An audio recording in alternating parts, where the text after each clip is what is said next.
శ్రీకాకుళం అరసవెల్లి సూర్యనారాయణ మహాక్షేత్రం. ద్వాపర యుగంలో సూర్యనారాయణ స్వామి విగ్రహం బయటపడటానికి అసలు కారణం ఏమిటో ఈ వీడియోలో తెలుసుకుందాం.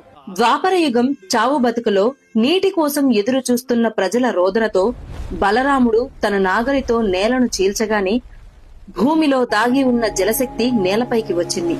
అదే నేటి మన నాగావళి నది. ఆ పవిత్ర ప్రవాహం పక్కనే ఈ నేలను రక్షించేందుకు శివుడు ఇక్కడే నిలవాలని బలరాముడు ప్రార్థించాడు. దేవతలంతా చేరి ఉమారుద్ర కోటిలింగేశ్వరుని ప్రతిష్ఠించారు. ఈ మహా కార్యానికి సాయంత్రం ఏకాంత సమయానికి చేరుకున్న ఇంద్రుడు శివపార్వతుల దర్శనం కోరగా నంది అతన్ని అడ్డుకున్నాడు. అవమానంతో మండిపోయిన ఇంద్రుడు దూసుకెళ్లగా నంది ఒక్క కొమ్ముతో అతన్ని ఆకాశంలోకి విసిరేశాడు. ఇంద్రుడు రక్తమోడుతూ నేలపై కూలిపోయాడు. అప్పుడు ఒక అగ్నిజ్యోతి అతని ముందుకు ప్రత్యక్షమైంది. అది సూర్యుడు. కలియుగంలో భూమిని రక్షించేందుకు నేను ఇక్కడే కొలువవుతాను అని సూర్యుడు చెప్పాడు. నువ్వు పడిన నేలను వజ్రంతో చీల్చు, నా నిజరూపం బయటపడుతుంది అని సూర్యుడు చెప్పారు.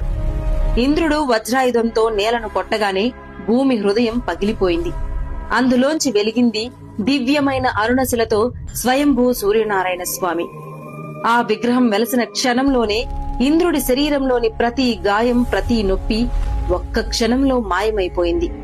అప్పటి నుంచి ఇక్కడికి వచ్చే భక్తులు కూడా తమ రోగాలు, బాధలు ఇక్కడే వదిలేస్తారని ఈ క్షేత్ర శక్తి నమ్మకంగా మారింది.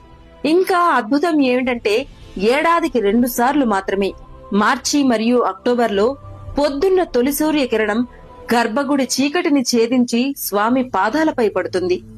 అక్కడి నుంచి శిరస్సు వరకు తనను తానే స్పృశించి మరలా తన శక్తిని తేజోవంతం చేసుకుంటుంది.